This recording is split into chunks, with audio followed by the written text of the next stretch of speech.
Welcome to another episode of Worst Collection Ever. This is the show where we tell you about the worst comic book collection in existence, and it just happens to belong to us. I'm Jen. And I'm Sean. I'm fucking freezing today. What is even happening? It's Los Angeles and I'm cold. I'm going to whine about it. Yeah. It's been pretty gloomy the past couple of days. That's my whining. I'm like under a blanket.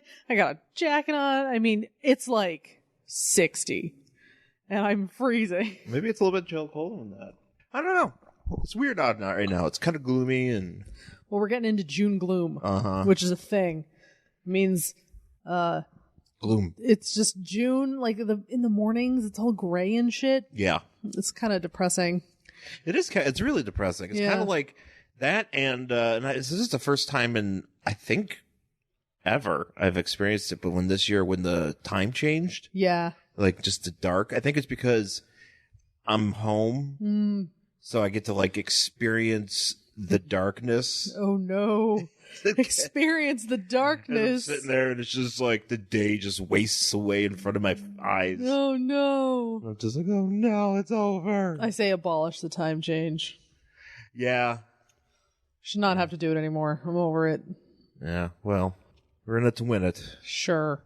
So this is the first time, I think, in a week or so that we've taped. Yeah, it's been, well, I was out of town. It's been a minute, so... I had a family thing I had to do, so I was out of town for that, and then I came back, and yesterday, Saturday, we went up to Pasadena to go to Collector's Paradise.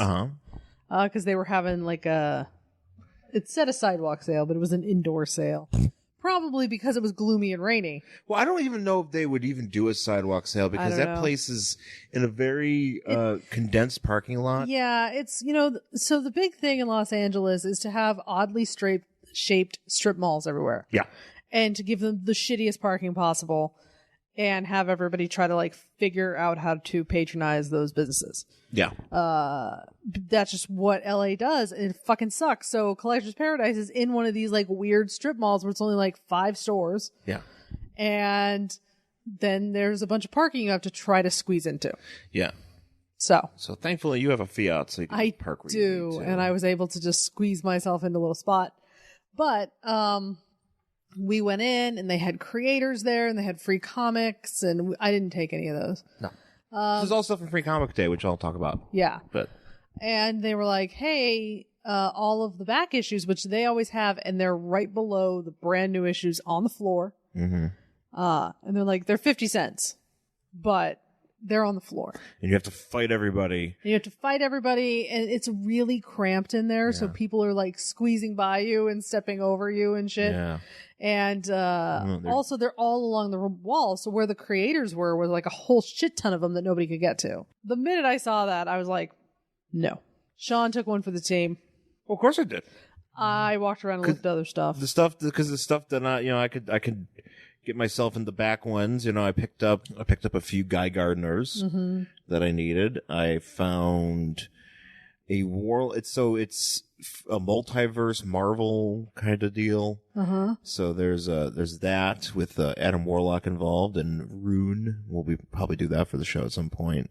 And I found a Thunderstrike that I remember I had as a kid. I'm gonna see if it holds up. I'm gonna go with no. No, it doesn't. I mean, it's this is Thunderstrike. It looks awful. We'll probably end up doing it at some point. It's issue number 5, and it's basically got this thing on the cover. It says, "It's the '90s. They say society stinks." It looks like like what Elektra looks like when she's got that thing on her head. Yeah, well, he's got a do-rag. He's got like an Elektra style do-rag and Thor's hammer. For some reason, also a really bad blonde goatee. Well, that's just how he looks. He has like this. I'm saying he looks dumb. Yeah, he has a do-rag, and he's also for some reason got like a camera taped to the side of his head. This is pre-GoPro. Yeah. Like, this guy would have really benefited from a GoPro. He would definitely benefit from a GoPro, so he's got that. So but that's for another episode. And I found a Wizard magazine. Oh, yeah, you were very excited about that. This is the thing that was weird, because I thought it might have been from the time period that I used to read Wizard. Apparently it's beforehand because it was like summer '93, and I was like, okay, well, I thought that around that summer I was figuring it out, but maybe it's a year later or so. But it's weird because I'm so used to reading Wizard magazine and there being like nothing but jokes. They squeeze jokes into the legalese of their contests. Yeah. Like that's how hardcore jokes it was. And it used to be a lot, and it was a lot of fun, and I still love those books. But for whatever reason, I didn't realize this, but it was a very like straightforward magazine. I mean, it had like, stupid segments and stuff. I mean, there was definitely some levity in there, and it's whatever, but it was just weird to read a lot of stuff and just kind of, it's right around nightfall. So Batman just got his back broken. Superman just died. Mm-hmm. And Malibu hasn't even really started yet. Image and whatever, Valiant, like they're crossing over. But, it's like one of those things where you're reading it and you're just like, man, like this was just weird. It's just like Peter David hadn't started writing Aquaman yet. That's how like he just gets into it. So there's some gems in that one. So I was kind of glad to find that at the same time. It was just like, it was really weird. So, yeah. Mm-hmm. So, like, I don't know. So you weren't here for Free Comic Book Day. No, I wasn't. I missed Free Comic Book Day. I went to Pulp Fiction in Culver City. Mm-hmm. Decided to stop by there because the thing that they do on Free Comic Book Day, and they did this last year. If you bring like a non-perishable food item, you can, get like a free, that's how you get your free comic, or they have it so like they write on a ticket like how many comics you get. Yeah. And then you go and pick out comics from the front table, and it depends on how many you pick up. And I mean, quite honestly, I'm not hardcore into getting the free comics. I just kind of like deals. Oh yeah. I mean, that's really where we go. Yeah. We like the deals. I like the idea of, also doing some sort of good, because they're like, they take the non-perishable food item, donate it to some local food bank or whatever, and that's nice. Yeah, no, I figured it would be worth a check out. So I did that and picked up a bunch of stuff, and I already had a credit from there. That's right, for when we got rid of all of our garbage. I got rid of a bunch of our garbage, and I still had like $8 in credit, and I was like, well, I'm gonna use this. Yeah. And I did, and it was great. Good. So I literally got every comic I bought from that day for free. Good. That's kind of how you have to do it. Yeah. If you can get into a comic book store, because look, you can buy new shit. And if I'm buying new shit, I'll buy new shit. But I'm looking for my other shit. So right. That's what I got. That was a free comic book day. Not really too eventful. Yeah. I stayed away. I wanted to go somewhere that wasn't super busy. Yeah, that's the thing. These I don't know, I feel like the last couple of years Free Comic Book Day has become mini con day. Well, that's what they like to do now. It's like these stores. But for me, it's too much because these stores usually aren't built for that sort of the crowd, nor they don't have the floor space, and it's just nothing pisses me off more than walking in somewhere and being like, I'm going to have to squeeze my way through all these people to get to what I want to see. Yeah. I don't like that. That's usually how every con sometimes is. I have personal space issues. Yeah, no, that's very... I am an introvert. It's just so much energy and just the idea of, just thinking about it makes me tired. No, very much so, and it's frustrating too because parents with their kids there, and that's cool. I'm glad I'm glad everybody's there, but you're also kids are walking around, people are walking around, they don't know where you're going, and I'm trying to go somewhere, but I'm trying to get as much space as I can. I don't I don't know if people are headed one way or another, so it doesn't work for me. So if I can go somewhere that in Pulp Fiction case, it's a pretty big store. Yeah, that one's not too bad. Yeah, that was kind of my problem with Collector's Paradise when we went yesterday. It was their store is not very big. No. It's a cool store. At least not that. There's another one in Winnetka that I've never been to, which I think might be a little bit bigger, but yeah. Yeah, the one in Pasadena is not very big. It's a great store. They've got a bunch of cool shit. However, when you're in a store that's already not that big, that already has a bunch of merchandise, and you're trying to shove in more tables for a bunch of creators. Yeah. And then you add a shit ton of customers. Yeah. And a free comic book table. It's overwhelming. Like, and because, I'm walking around and like there's so little space that every single time you walk by something, I've got my purse. I'm a lady. So it's hitting everything. Yeah. Like I'm knocking shit over and I'm just like, oh God. Yeah, I know. I hate this. This is the worst. Like, so for me, I was done like immediately. Yeah. I don't know. I managed to gut it out and had to pick a few things. I was very proud of you. Yeah, I figured I'd grab a few items, but there's no way I was going to spend too much time in that sort of thing. It's, saying cool store, but, just lack of space. I mean, I've come across that, and I said, I think it's great that comic book stores will do that stuff, but at the same time, I'm like, that's just my opinion. I mean, there's just not space. There's just not the space for it in some stores. If it's if there's not enough space, it just makes me anxious. Yeah. So that's the thing. It's like, I think about like, if you're a Pulp Fiction, you can probably pull that off. You've got some room. They have quite a bit of room. And they've actually, what I do like is that they've managed to use a lot more of that space more effectively, I think. Good. It feels like since the last time maybe you've been in there, but I feel like they've managed to spread it out a bit more, which is great because, I mean, that space is huge. Yes, it is. It's a big space. It's insane. And it's a cool store. I like that store a lot. And it's kind of associated with that. So you were out of town. Yes. And I took that opportunity to finally go through at least the DC Comics portion of our books. Oh man! And make pull a bunch of stuff out and finally put the pretty much put all of it in order.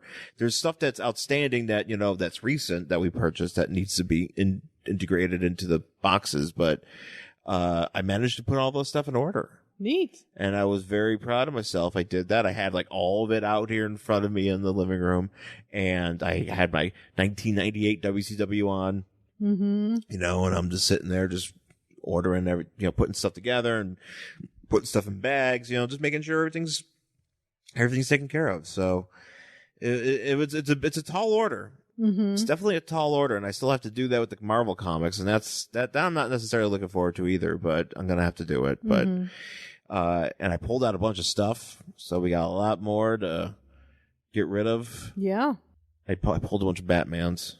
I'll have to look at them. You'll have to look. Because the Catwomans I know you collect. Yes. But the Batmans are just Batmans. You have a lot of Batman adjacent stuff. Yeah, it's going to depend on what it is. I have to look at it. Like, I don't really know if some of it's like I'm assuming you've read all of it. Probably. But there's some stuff that I'm just like, how is this? Like, I don't even know. Because I said I don't really read those. So I don't know if those are good stories or not. We'll have to look. Yes. Did we do anything else? No, I mean, I bought a great pair of shoes, but other than that. She certainly did. I did. I'm very excited. She bought a great pair of shoes. So that was fun because we went to Pasadena. We had a burger. Ooh, a burger. We had some delicious burgers. We, went to the comic book store. And then I went to DSW and bought shoes. I like Pasadena a lot. Pasadena's a great place. I wouldn't mind living up in Pasadena. I wouldn't mind living it, but I definitely would need to have air conditioning. Oh, you have to, because it gets like hotter than Satan's asshole. Satan's asshole? Satan's asshole out in Pasadena. That should be the nickname for Pasadena, like Satan's asshole. It gets hot out there, but I mean, I really like it. It's a cool town. It's got some really cool stuff. It's still has that kind of 1950-ish vibe with like new stuff mixed in. Yeah, you can definitely tell that. About that. I also like coming off the 110 when you're coming into LA because it's like, the 110 goes out of Pasadena. It's like the main stretch out. And as you're going, you get just like basically like a fork in the road where it's like you can see straight downtown LA. You just go right down that way. Yeah. Or you take you keep going on the 110. Just the way it's set up, it's kind of cool just to like look down and like see downtown LA and the traffic lights and the buildings. I appreciate the fact that that's something rare you'll hear us say about LA freeways, but I appreciate the fact that LA going into Pasadena, like you pretty much are just like. Oh yeah, it dead ends in Pasadena. It just dead ends. You're just like, okay, you you're just in take Pasadena. the 110 and it just dead ends in Pasadena. Like, where are you going? Okay, great, I'm here. And then it might go through Pasadena, but we've never taken it through. No, but I mean, it definitely goes. It's just a nice, easy way to get to a place you're going to. So at least that way, and then you just, thankfully for a place like Collector's Paradise, it's literally right on the strip. You're just like, oh, okay, great. Yeah, great. Here it is. Because we were going to take the train because you can take the train into Pasadena, which we were going to do. But it was gloomy and rainy, and I was like, I don't want to walk through the rain. So no, it was a little bit misty. Especially when we might have comic books with us. I don't want them getting moist. We have to be careful. My Wizard magazine must preserve its integrity. We have to make sure we don't have any moist books. No moist books. No, I must keep this Thunderstrike. Yeah, so nice intact. And pristine. Nice and pristine. It'll be in good condition. Do we think we have any comics that are actually in mint condition? Oh, I can't imagine. I can't imagine. No. I don't have anything pressed. We have everything. Everything we have is garbage. Not everything. Most everything we have is garbage. Mostly everything. Most everything we have is garbage. I'm going to say 99.9% of everything we have is garbage. That's a very large percentage. Yeah, because we have trash. We do have trash, but we have some good stuff. Do we? Yeah, a lot of those books that my father gave me. Oh yeah, we have a lot of that. We apparently, I bet if I take that stack in, you gotta actually get it done. That's the whole thing. You're supposed to get it graded at some point. I have to think it costs money to get it graded. I know. I don't want to do that. I know. I was like, I know. My dad looked it up once. It's what it is. I don't think that counts though. Well, whatever. We'll take a break and we'll come back with our book for this week. Hey everybody, I'm Paul Spataro. I don't know if you know me, but I'm a regular on Back to the Bins, along with my friends Dr. Bill Robinson. Hello. And Mr. Scott Gardner. Hey, how's it going? Andy's been asking us for a promo for the show for the longest time, and Bill has been writing it for the longest time. Bill, you got that promo written yet?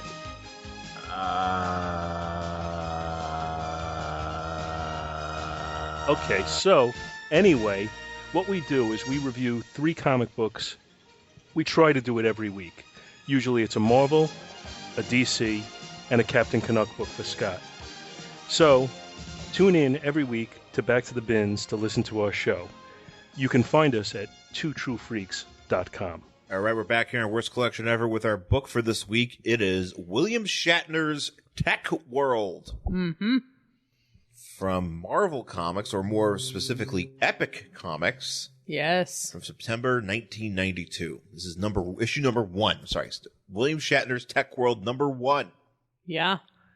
Now, I am not a Star Trek guy. Oh, me either. And Jenna's not a Star Trek girl. Mm-mm. So, a lot of Star Trek stuff goes right over our heads. Yeah. I mean, I'm a casual fan. I feel like my dad was born at the wrong time because my dad loves Doctor Who. Yeah. My dad loves Star Trek. My dad loves Krull and all that like weird shit from like, all that like sci-fi all that fantasy. Weird fantasy shit that came out in the 70s and 80s. Yeah. And so I feel like my dad, like things would have been better for him now. But he watched Star Trek and he used to always watch The Next Generation. So I have seen many Next Generation episodes. I would say I'm a casual viewer. Yeah. I don't think I'm a fan, but my dad loved The Next Generation. My grandfather used to watch a lot of Star Trek. Yeah, I mean, that's about as much exposure to Star Trek as I have. I don't have any knowledge of the original series. Yeah. When Shatner was doing his thing. Yeah. Outside of just like the cultural knowledge you get from just existing. Yeah, that's pretty much it. Like, I mean, I've seen a handful of movies, whatever, but it's never like I just, I don't really know. Like William Shatner, I think the most engaging thing that I know him from is the story that Henry Rollins tells about meeting him for the first time, which involves going to a Super Bowl party with Henry Rollins at William Shatner's house, and just how William Shatner is just extremely just a huge personality, Yeah. Just a huge personality and stuff, and about him enjoying scallops and stuff. It's if you ever get a chance to hear it, it's quite great because Henry Rollins is a great storyteller. But this is kind of like a weird time. Not a weird time, I wouldn't say, because William Shatner wasn't like on like Boston Legal or really wasn't on like anything.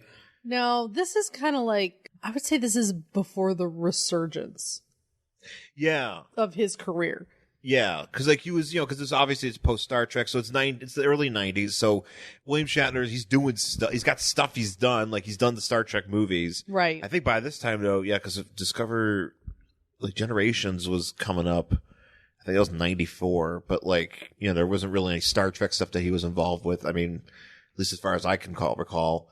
and he was just kind of doing just sci-fi shit, and that's what basically this is. It's like it started out as a book.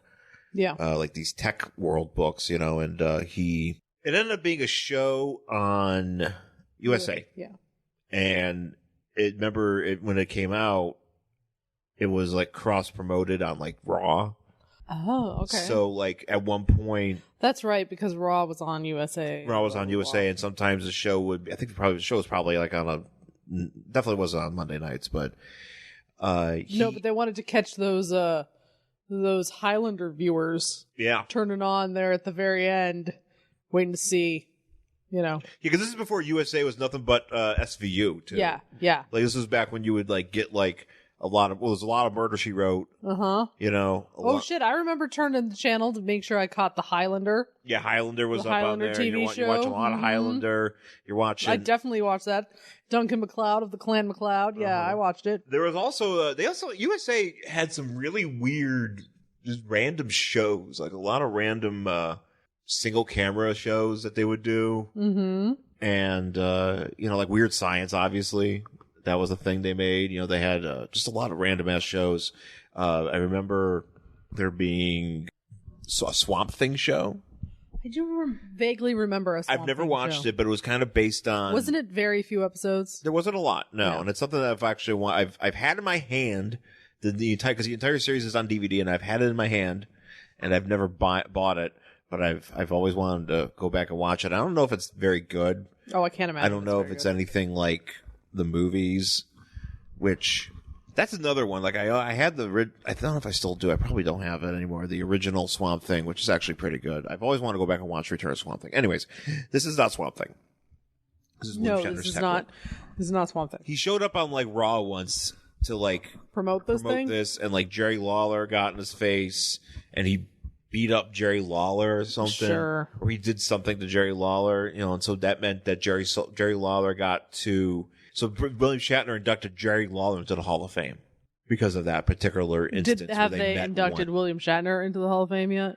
I don't know if you know what I honestly don't know what a fucking hard on they have for inducting celebrities into and at some the point he might Hall of Fame. What? And at some point he might go in. He might get his day in the sun. Yeah, it's very possible that William Shatner will be in. Is there like a physical Hall of Fame? No. So it's not like the Rock and Roll Hall of Fame. No. They the NFL Hall of Fame or something where it's like a physical place that I can go and like view memorabilia. No, they at some point I think they've wanted to do that, but that's I think just logistically they probably just gonna get like built on top of Vince's grave. Oh, that'd be great. I assume that's what. I really hope they do that. I'm not. Not kidding. No, neither am I, because you know what? Wherever Vince lives now in Connecticut or some shit, I think that once he dies, they should bulldoze his home. Or half of it and build the Hall of Fame on top of where his home used to be. And then at the end, kind of like Lenin, is just like a glass coffin with Vince in it. I just want there to be, I want that to happen. Does Stalin have one of those too? Well, if you're Russian, yeah, you get it. I know Lenin's got one. I don't remember if Stalin has one too.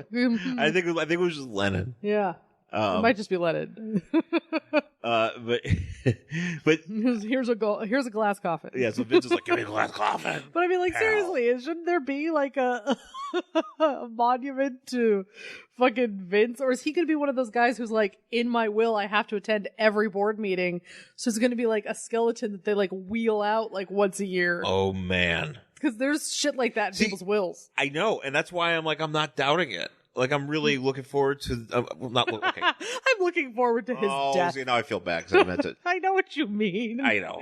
You all know what I mean. I'm not cutting that out either. No, it's not that you're looking forward to his death, but you are interested to see what happens.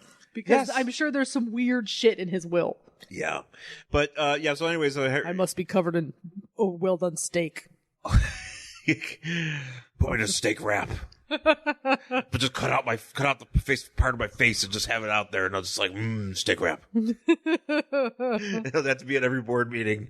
And once I die, Roman Reigns wins all belts. Roman wins all belts, all titles, and he can never lose them. And he until he dies, and he wins steak wraps for life.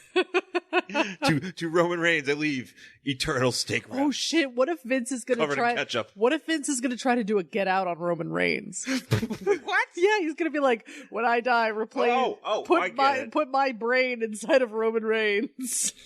So I can be so handsome and so young. If there's somebody that's doing the Get Out surgery, it's 110% Vince McMahon. it's Vince McMahon. That shit's happened. It took place in Connecticut, right? Yeah, I think so. Somewhere back there, yeah. And I think that's the movie. The movie took place in Connecticut. Vince is doing it. Yeah. If anyone's doing a Get Out, it's Vince McMahon. It's Vince McMahon and William Shatner. William Shatner's trying it out too because he's like, "Yo, TekWorld, that's not a thing anymore. But maybe you could put my head on I don't know, Jason Momoa's body, or you could put my brain into Jason Momoa's body. Transfer me. Honestly, I am a straight woman, but I would not mind having my brain be in Jason Momoa's body. Ooh, I'd be like walking around being like, "Look what the fuck I look like. Look at this. Look at this. Look at it." Exactly. They'd be like if you could just live in The Rock's body. Yeah, it'd be fucking great. It'd be a really busy day. Just living in his body and just be like, "But look at me." And he'd be like, "Rock, you have to film 30 movies today." You're just like, "Fuck, I don't know how to and they all feature you running through a jungle because that seems to be the only kind of movie you do. That's a genre. The Rock bald in a jungle. Oh man, we should have an old video. We should have a video store where that's how we categorize movies, where it's just like genre Rock bald in a jungle, and it's just like Jumanji and Rampage. And oh man, can we have a John Cena section? Sure. Ooh, wrestler movies. I'm doing that. Oh, wrestler movies. Wrestler movies. Well, here's a question: does The Rock go in wrestler movies, or has he transcended the genre? You have to. If you come to our store, you have to unlock certain parts of the store with by loyalty points, and that's how you unlock the Rock genre of him being bald in a jungle. And right now, there's only 2 movies: Rampage and Jumanji. No, there's also The Rundown. Oh, I've never seen The Rundown. And Journey to the Center of the Earth. That's in the jungle. See, I've never seen that either. There we go. 4 movies. Journey to the Center of 2 or whatever the fuck it is. 4 movies with The Rock bald in a jungle. I saw that in a meme. That's not an original thing. I just thought up. So I'm just reiterating it.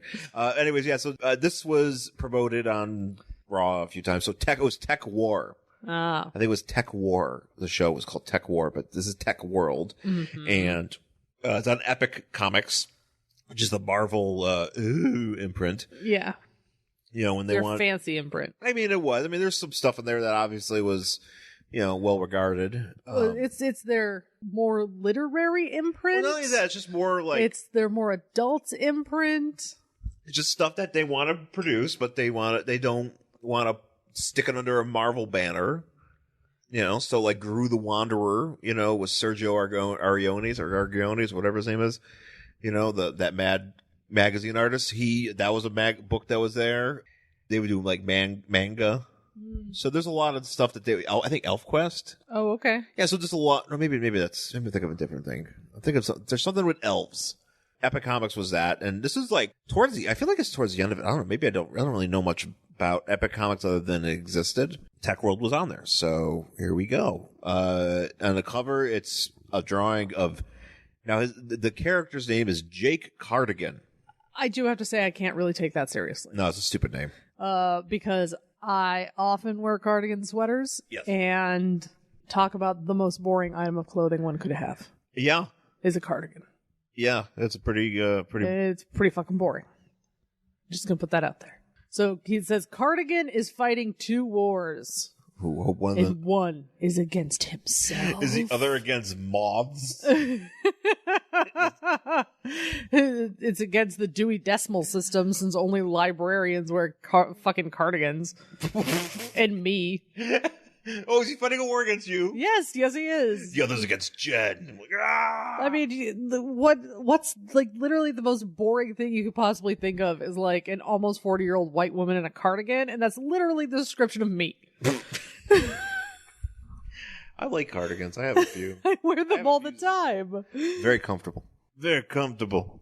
I just like them. I throw them over a dress. Yeah. Keeps my arms, because a lot of times a lot of dresses I have don't have sleeves, but I don't feel that's appropriate for work. It's too cold. So the story, it's called Born Again. Born Again. William Shatner is the creator. Yes. He created the fuck out of this. So, and we see a place, we get some narration about it's basically a prison colony in space. It's a very bitch planet. It's the freezer. Yeah. And Jake Cardigan. We said his full name, right? Yeah, we said Cardigan. I think Jake Cardigan. This is the first time. So we're in what year is this? So this is the late 21st century. All right. So we're in LA. So we are late. So sometime it's like 2090, 2080 or whatever. Yeah. So late then, we're in LA, and there's this like robot in a white suit. Yeah. Who's just over it. That's what I like about this robot. Actually, this guy so his robot's name is Winger. Yeah. And he is just not having any of this human nonsense. He's not even like there's a beggar in front of this because it's a galactic space station. The spaceport in Greater Los Angeles. Yeah. So we got space machines all over the place, and he's like, "Get on my way, hobo." Well, the guy's like, I'm a veteran of the Brazil War. There's a Brazil War, because of course there's going to be a Brazil War. Oh, we're just going to be a war for everybody. I mean, really, we just haven't had one yet, so we got to get on it. He's like, shut up, beggar. He like shoves this guy aside and like marches into the prison shuttle terminal. And there's a girl there, and she's like, hi, oh, well, thanks for flying with us. He's like, I fly with you all the time. He's like a parole officer. He basically this robot. He looks like Silver Surfer. Yeah, with like a jacket. But with but if Silver Surfer went to Miami. Yes, I was gonna say he was Silver Surfer. If Silver Surfer was Don Johnson, or was Crockett, So that's what he looks like, and it's amusing me. Yeah. So he goes. He's taking the trip on this ship up into space to go to this penal colony, but it's like, you got all these other people that are going up too, because they're going to see like their prison, their husbands, or not husbands, but like just whoever's up there. Yeah. So apparently on this penal colony, they just put people in suspended animation. So they're all in these pods. They're kind of like in a Matrix like pod. They don't age or whatever, because this woman is going up and she's like, my husband's up there. I can't really visit him. I'm just going to go stare at him in his weird popsicle pod. But by the time he gets out, I'm going to be 10 years older, and he's not going to age because it's suspended animation. And this guy's just like, whatever, lady, like, I don't care. The robot's just like, he's just like, cause she's all like, oh no, what's going to happen? And he's like, it's going to be fine. And she's like, is he going to look different? He's like, he hasn't aged. He's like, that's what suspended animation means. Yep. He is the most overt robot. Yeah. I actually like him. I wish there was a book about him. So they like fly up to this thing, and he's like, hey, robots that work here, I need you to thaw out Jake Cardigan, because I realize he has 15 years, like a 15-year sentence to serve, but he's only served 4 of them, and I need him. Yeah, so we need to do this. And they're like, why are we doing this? So he runs into this, I guess the guy, like the warden almost. Or a warden type fellow, Dr. Goodhill. He's a doctor there. Yeah. And he's like, oh, hey, what's up? And the doctor's like, what the fuck you doing here? Why are you thawing out William Shatner? And then he proceeds to dump this guy out of his wheelchair. Yeah, he's just really an asshole. He's like, dude, I have, authority to do this, whatever. Because the guy's like, oh, you finally found out he wasn't guilty. And he's like, oh, I don't care. He's like, I'm just supposed to thaw him out. I'm just doing it. So they take him out of his little pod.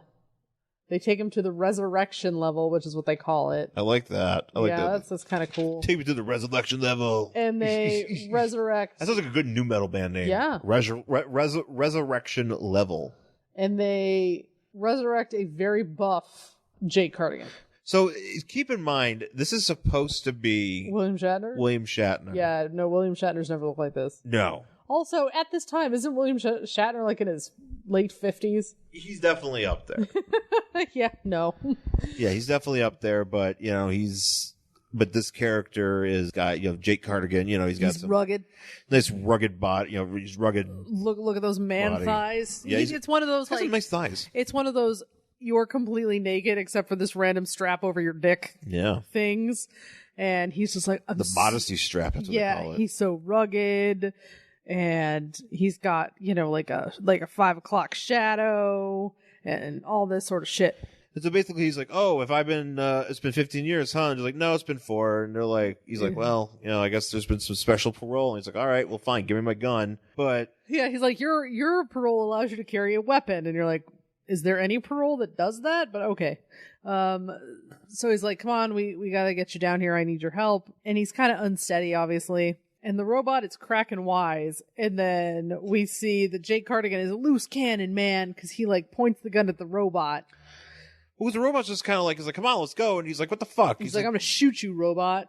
And he's like, if you do that, you're going to be here for a long time. And he's like, yeah, you're not worth it. So the reason why Jake is in jail is because of something called Tek. So there's this drug, TEK. TEK, Tek, like the name of the book. Yep. Tek. And it has to do with, it's basically like, from what I've gathered, it's like a virtual reality drug. Yeah, that's because we see a little bit of it later where he still has like the stuff so he can do Tek. Because it's something where it like basically you like wire your mind up to have like, you know, fantasies. You live in a fantasy world basically. It's like if you were transported to The Sims. Ooh. Yeah. So there's like an eye, like a Google Glass thing you have to wear, but then there's also like something you have to take. Yeah. So he was hooked on it, but apparently he was also dealing it. Right. Is what he was really convicted for, was dealing. And he says he never dealt. Yeah, he was framed. He says, I was framed. I admit I did do it, but you know, I never dealt. So that's why he's in prison. So he gets so they get to Los Angeles and they're like, it's raining like hell. It's raining, and the robot's like, well, why don't you have a force umbrella? And I was like, ooh, that looks kind of neat. That actually looks cool. It's like a big glowing stick that like keeps the rain off of you. Well, it's a force field. I like it. Basically, you put it above your head. I would like that. And so he's like, oh, where's my wife and son? Aren't they going to be here to pick you up? He's like, yeah, they're not here. You need to figure out your own way home. So he gets a cab. Calls Space Uber. He calls a Space Uber. He goes home, walks into his apartment, and it's completely empty. Yep. And there's a message from his wife where it's like a hologram. And the wife is basically... And she's like, hey, heard you were getting out. FYI, I divorced you 2 years ago. Couldn't tell you because you were in suspended animation. The kid and I have run off to Mexico. Please don't try to find us. I'm kind of over your bullshit. Yep. Not ready to see you right now. And then so later he's just sitting around and he's like... Being sad, and he talks to this dude. I think... he Skypes. He Skypes with a guy. He Skypes with a guy who I could best describe as Kano from Mortal Kombat, but like a white trash version of it, because he's got like this red, like this red goggle over his one eye, but he just looks kind of like a Deadshot thing. Yeah, basically. Yeah. And basically he's like, look, he's got a weird goatee. Yeah, he's like, look, I need to get back in the groove of. I guess he was a cop, but now he's trying to get back into trying to find out where his wife is. Yeah. Because all she said is, we're in Mexico, don't come and find us. And this is where he takes out his stuff. He's like, oh man, here's my tech shit. Here's my weird eyeglasses. And then also like the packets of whatever. Yeah. So he does actually start doing it, because then all of a sudden we see that his wife has come back. He's like, I'm not going to do tech. I'm not a tech head. And then the wife comes back. She's like, oh, I love you. And the kid's there. And he's like, it's me. And then that's when we see that this whole thing is because of the tech. Son's wearing like a real weird outfit. He's wearing like different clothes and all these things. Like it feels like it changes. Yeah, I couldn't figure it out, because like I think there's one he's wearing a t-shirt and you're like, okay, and then the next one he's wearing like a vest with also just like an ace bandage around his chest. He's wearing one of those short 80s shirts. Yeah. Like where like you could wear like the half shirt if you're a dude, but and you put a vest over it. But you got to be like fucking ripped. Like you can't just do like I remember when I saw that like back in '86 when I was in the mall. Yeah. And I saw that at an arcade. I'll never forget it. What, a dude wearing a half shirt? Yeah, because it was Buffalo, so it was like really cold out. But it was like my parents was like, "How could kids dress like that?" Half shirts. And they were like, I wish dudes would bring back the half shirt. All we need is just some fucking stupid hipster rock band to do it. I know. That's all it takes. If Bieber wants to bust that out, that's true. Everybody else will start doing it. If Bieber could get on that'd be great. Hey, Bieber. I know he listens to this podcast. Oh, yeah, he totally does. So tell him to start cutting all the bottoms off his shirts. Hey, man, here's how you bring it back. Even though he's probably not really going anywhere. No. I think he's still pretty over with the kids. So as that's happening, he gets interrupted by his buddy that he was Skyped. No, is that the same? That's the same guy. It is the same guy, yeah. Okay, I thought that guy permanently had that eye thing, but no, I think you can take it on and take it off. He's like, hey, it's me. I used to be your partner, so your apartment just let me in. Yeah, his name is Gomez. And he's like, well, he's like, man, you got to get off that tech. He's like, I can stop whatever I want. I'm not a tech head. And you're like, yeah. I don't know. I'm interested. That's why I'm interested in this. It's just I want to know more about this drug and about everything that's going on with it. Yeah. So he starts getting all like, oh, don't call me a dealer, and he smashes it and smashes the stuff, and they're like, well, let's do stuff because I'm not a cop. I need your help because I'm not a cop anymore. I used to be police, but I'm a private eye now, and it makes me more money. So I'm kind of hoping you can help me out. Here, let's drink beers together that are called Cool Light Zero Hall, which, if that has zero alcohol, what the fuck are you drinking it for? Because it's refreshing. Cool Light? Also, this is weird because they're like cans that you normally would drink out like a tall boy, like but you could see through. Yeah. So I don't know. Hipsters need to get on that. How come that hasn't been a thing? The future is terrifying. The future is terrifying. Let's just agree. This is the thing. We live in this weird timeline. Yeah. But there's the darkest yet dumbest timeline. But the worst is yet to come. I know. Eventually, we'll have see-through beer cans with no alcohol in them. And we'll have what kind of bullshit is that? We'll be hooked on virtual reality drugs. Everyone will wear fucking Google Glass. Oh, Google Glass is making a comeback. Don't call it a comeback. So, oh no. So basically, he's like, "Yo, let's just team up with me." He's like, "Well, I guess his boss." Well, because they go into detail on the next page because it's like, "Look, I need your help. So, hey, remember this chick you fucked the one time? Yeah. Her name is War Bride. War Bride. And she's apparently running, which is an interesting name. She's apparently running like a huge rebel operation down in like Central America. And I like whatever or in Mexico. The stock photos they have of her is just a picture of her, and just be like, ah. She got like one Jack's arm from like Mortal Kombat. A lot of Mortal Kombat references. She's definitely got a Bucky from the Avengers arm. Yeah. Yep. She got one metal arm, and she's just like standing in front of. It looks like she's doing like she kind of looks like Ripley. Yeah, she's got that Garth Brooks headset on, where she's just kind of. She's singing in the Thunder Rolls. That's what she's doing in front of all these people. And the Thunder Rolls. Yeah, and her arm actually is like a lightning rod, so it's like really cool. Like, I bet that's a sweet show. It really is. It's a great show. Garth Brooks has changed. I can't tell you how many times I've seen War Bride in concert. Garth Brooks is now War Bride. Oh man, you thought Chris Gaines was weird. Check it out, he's a lady. And his arm is metal. Oh shit, it's the future. Garth Brooks 2099. I like Garth Brooks 2099. I'll bet, you know what? Let's make that book. Yeah, let's do that. They're bringing back some. That universe still kind of exists in Marvel. Let's see what Garth Brooks is up to in 2099. Garth Brooks 2099, where he becomes War Bride. Becomes a Latino woman. Yeah, who's running a revolutionary rebel camp, but she's still performing concerts. Yeah. That's what she's into. Fucking selling out that. And he's like, oh man, War Bride was your friend. And he's like, nah, we just fucked. Nah, man. And he's like, well. We smashed. Okay. He's like, well, here's what happened. My boss, Old McMahon. Oh, Old McMahon. He and his Vince 2099 daughter, who I think is too thin, which is odd that they keep hammering this like she's too skinny. But maybe she's more your taste. I think she's skinny, and I'm like, she looks exactly like War Bride. Like there's no difference. War Bride's skinnier than her, if anything. I guess. War Bride is like super ripped. Like they look okay. Imagine.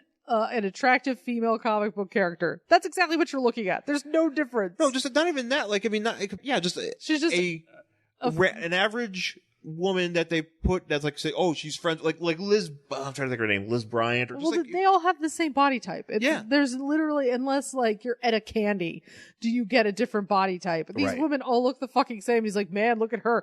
Isn't she thin? And you're like, no, she looks exactly the same as everybody else. Like, I mean, she's thin, but she's not like, oh my god, look at that emaciated woman. Like she's all curvy and shit with like tits, and I'm like, okay, great. And he says, but this guy's like, he really hammers it home. He's like, yeah, he goes through like instead of just like referencing it once, like he has to reference it again. Like, yeah, it's weird. They got in a plane. What's with the body shaming in TekWorld? Yeah, what's going on in TekWorld? So they got in a plane and they flew over the jungle that War Bride apparently runs, and their plane crashed. and no one's heard from them since. So the insurance company wants to know if these people are actually alive. So that's our job. Where Cardigan comes in, because I guess he has the contacts. The other guy's like, I have charisma. We're going to get this done. So that's the whole point of what they're doing. Yeah, so Jake Cardigan and his bolo tie. Yeah, so he's like, all right, man, we'll meet up tomorrow. Oh, maybe this is something to do with Garth Brooks, because he's got that bolo tie. I think it is. Is that why she liked, why they dated? Because they banged. She was like, yo, I like that bolo tie, and I got the headset. Oh, are they going to merge together? Yes, that's what happens. That's how Garth Brooks 2099 happened. That's what happens. This. It's just, he's like, you know what? I don't want to be married to Trisha Yearwood anymore. I'm going to merge with this chick. Do you remember when we went to go see Garth Brooks in concert? Yes, and then they had that weird, like, we're going to show clips of her doing, like, a morning TV show where she's, like, baking with someone. It was because Trisha, did she perform her own set? Like in the middle of his, yes. Okay, that's when we left. That's right, she performed her own set, but that's where we did leave at that time, because it was just basically like... It was okay. So, and actually, I will say, so, Garth Brooks was fantastic in concert. Yes. He was really, really good. I love his music. I mean, I'm from Colorado. You kind of have to have some country in you. But it was really good. He was playing all these hits. He was super energetic. Even though the dude's like 50-something now, he was like running around. Like there was just all this showmanship and stuff. And it was great. Showmanship, 100%. There was a lot of showmanship. And a lot of energy. Like he didn't just stand there. Like dude was all over the stage. Yeah. And then all of a sudden in like the middle of it, they did, I think, a duet with him and Trisha Yearwood, because they're married. And then he went away probably to like take a breather because he'd been running around like a lunatic for like 90 minutes. He's gonna come back out as War Bride. It's come back out as War Bride. And then Trisha Yearwood, which they're showing clips of her on like one of those morning TV shows. No, it's like I think it's her own show that's like on CMT where she makes her own. Where she has like a show like that and she cooks or something. Yeah. Yeah, because she was definitely cooking. And then now it's time for her to sing. And it's her set now. And I was like, this is the weirdest thing I've ever seen. And that's when we left. Yeah, we were like, all right. Yeah, we're watching a woman make biscuits and she's singing. In the morning. She's not doing biscuits on stage. No. But that was she was singing her songs. That was an interesting show, though. It was an interesting show. I actually really liked it. We had the best seats because they were at the very, very, very top of the stadium. Yes. And there was nobody behind us or in front of us or beside us, and it was amazing.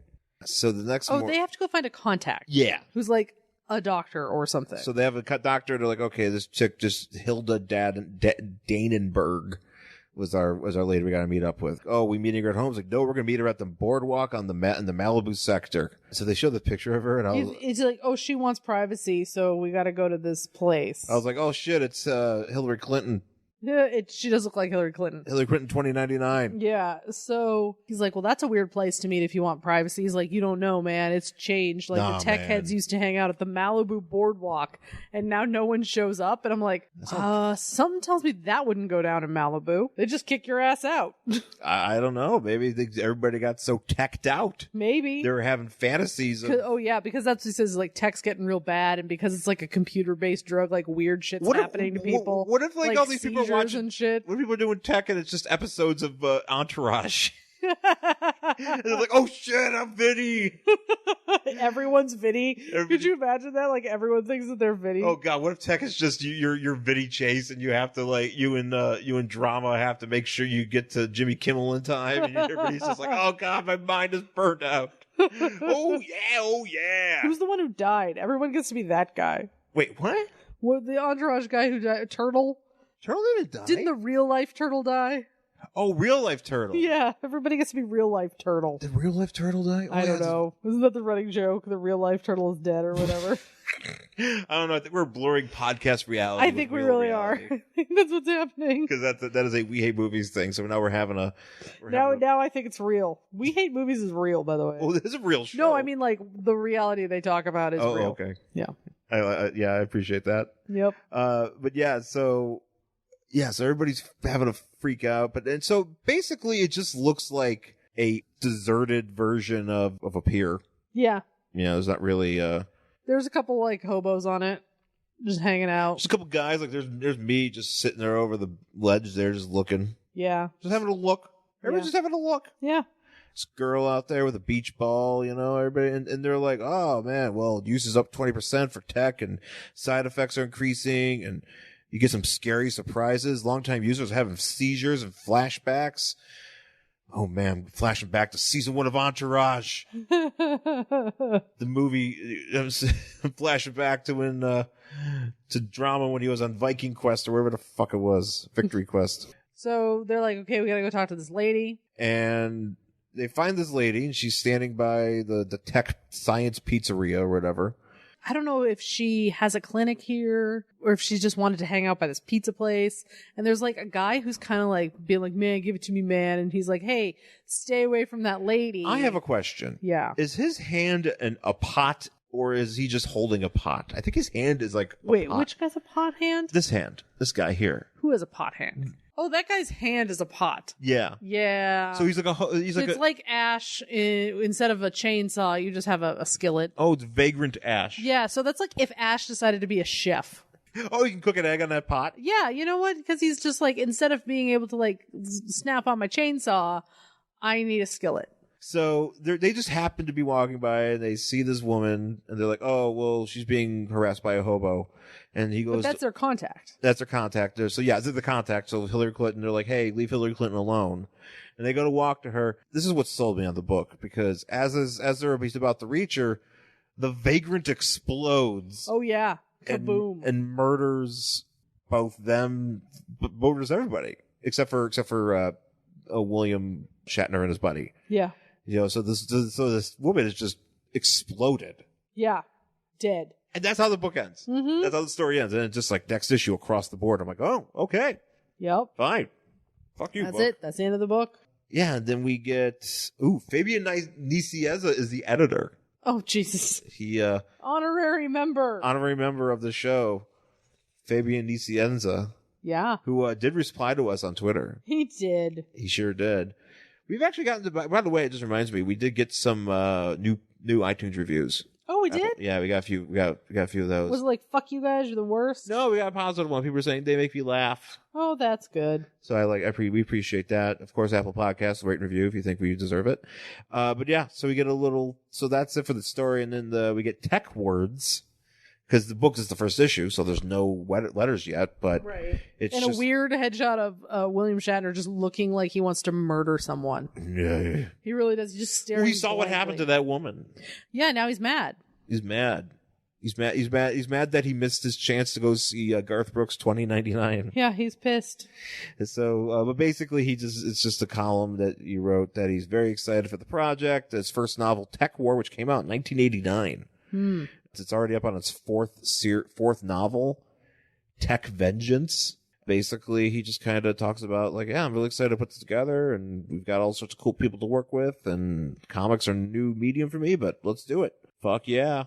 Next month, the adventure continues as Jake works his way down to Mexico to learn what really happened to Dr. Kittredge, only to encounter a fist to the face, a very close shave, and a whole lot of people who would rather he not find out. But what about that woman that got exploded? I know. I need to know more about that. I didn't know vagrants exploded like that in the future. Fucking tech. You go see Garth Brooks 2099, then you explode. I mean, that sucks. That's a bummer. I mean, but at least it was quick, right? Yeah. Yeah. Go out on top. So that's it for William Shatner's TekWorld #1 from September 1992. Would you want to read the next issue of this? Actually, I would. Yeah. You know what? I'll tell you the truth. This was very well put together. I mean, like, it's a coherent story. It's giving you just enough to make you want to keep reading. So we're like, okay, we've got backstory. We have characters. We've got a reason for these people for them to actually thaw him out. Yeah, I thought it was well done. Yeah. And I thought there's things happening that move the plot along, which I appreciate because we read some of these books and things happen for no fucking reason and they don't do anything. This actually just everything is moving your plot along. Yeah, I agree with that. And that's something like I immediately after I read it, because I was very skeptical because... Oh, yeah, I was very skeptical because you were like, I want to get all of these. I'm like, oh my God, is this another Guy Gardner? You know? Well, here's the thing. I was skeptical. Well, I mean, I was skeptical reading this though, because I look at something like William Shatner's TekWorld and I'm like, oh, Star Trek, bleh, whatever. And I read it, and as you said, that gives you enough stuff to keep your interest. Yeah. And I also like the Dick robot. Oh yeah. I like him. I think this benefits from having been a novel. Yeah. Because we have a way to set up things that matter. We have a through line. We have a place we're going. Mm-hmm. We're not just like, here's Black Condor, and maybe you'll find some stuff out about him, maybe not, you know? Yeah, that's true. I think that whole, like, at least having your plot worked out before going into this, I think this really benefits from it. Well, I don't know 100% because I've never read the books. I don't either, but I know there's a book, and that's all I need to know. Right. So there's a framework for the character. There's a framework, exactly. Yeah, it's not you don't have to follow it beat by beat, but you have a framework for like who this guy is, and here it's kind of like doing Infinity War on the big screen. You have a framework for it, even if you're not going to follow it beat by beat. Right. Yeah. Yeah, but I'm on board. You got an angry robot. You got a hobo exploding. So there's enough weird shit in there for me too to keep me interested. So, and I'm looking forward to finding out. And this ran for about a good year, maybe year and a half. Mm-hmm. So I'm hunting them down. I got a few others, and I actually came across a bunch of them yesterday, but I just didn't want to buy them all right then. Because that's the thing. Sometimes what happens is like you go to buy a bunch of comics, like you you find a bunch of comics that you need, but then it's like all of them at once. Yeah. Like Alpha Flight or a few other books like that, like where you're like, oh yeah, I'm thinking I'm into it. Like I found a lot of Primal Force. Oh my. Which I haven't decided whether or not I'm into it or not yet. Mm-hmm. But it was there, and I was like, wow, this is the most Primal Force I've seen at once. Yeah. Because I have like a certain issues. I'm actually very close to completing my Quasar, my Wonder Man. I have like one issue of Wonder Man. I think I have one issue of Guy Gardner. Oh. So like those are like the three that I'm definitely like, Alpha Flight's that's in there too, but like I got some trades that I'm gonna pick up for that. Mm-hmm. But yeah, so I'm close to a bunch of those, and I can maybe start focusing on others. But yeah. Neat. So that's kind of. I wanted to look for Catwoman comics yesterday, but the creators were sitting in front of it, so I couldn't get there. I feel like you're really close to finishing that. I'm very close. I don't know how many I have left, but I'm close. Yeah, I feel like you're really close because there's not a whole lot of those left that we haven't seen, because I feel like we see them all the time. So yeah, there's only I'm gonna have to go through and look, but I only feel like I need like maybe 4 of them, maybe 5. Yeah, you're pretty close. I'm close. So, but yeah, I'm adding TekWorld to that list. Neat. TekWorld's awesome. Yeah, it wasn't too bad. Check it out. Shout out to William Shatner. I know he listens. Ooh, Sean, I listen to your podcast. Is he going to tell us if a ghostwriter wrote his books or if he wrote them himself? I feel like this actually would come from his head. Well, maybe it came from his head. Doesn't mean he wrote it, though. You can hire a ghostwriter. You've got a big enough name. True. He's probably got a guy. He's got a guy. Yep, got a guy. He's got a few guys. Mm-hmm. He's got a bunch of gleep glops helping him. Yeah, a lot of those celebrity books are ghostwritten. Mick Foley did ghostwrite his book. Not all of them. I'm saying Mick Foley. I would say Jericho probably wrote his own. Yeah, Jericho probably definitely wrote his stuff. But like you see Lauren Conrad's books, I'm going to go with a ghostwriter. Ooh, ghostwriter. Oh, she like the flaming guy with the head, flaming skull. Yeah. He comes out and he's like, book. That's the thing. That's what he does. He's Satan's emissary here on Earth. Also creates bad celebrity books. He's a demon. He's a demon who is here to purify the souls of the wicked, but also helps celebrities write their books. Yeah, bad ones. I wish I could say that he wrote Sean Penn's latest, Bob Honey Who Do Stuff.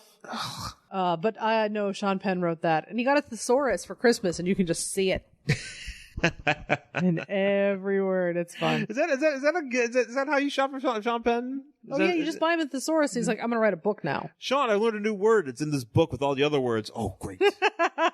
It's in this book with all the other words. It's called thesaurus. Other words you didn't know. Yeah. And he's like, oh, he's like, awesome! Can't wait to write a book. Can't wait to write a book. And instead of just using the word stone, I'm gonna come up with the most ridiculous one. Make sure it's all alliteration in this fucking sentence. And everyone's going to want to throw my book across the room. The end. There's Jen's review of Sean. I have not read it. I read snippets, and that's enough. Hey, that's all you need. Yeah, that's all I need. Well, that's it for this week's show. Thanks for listening. You can find us on Twitter and Instagram. I'm at Angry Hero Sean. And I'm at Jen Stansfield on Twitter and Instagram. Follow us on Facebook at Worst Collection Ever. Yes. Email us, worstcollectionever@gmail.com. And of course, as I mentioned before, please rate and review us wherever you get the show. Apple Podcasts, Stitcher, TuneIn, SoundCloud, wherever you check us out. We would really appreciate that. So thanks again for listening, folks, and we'll talk to you again soon. Bye.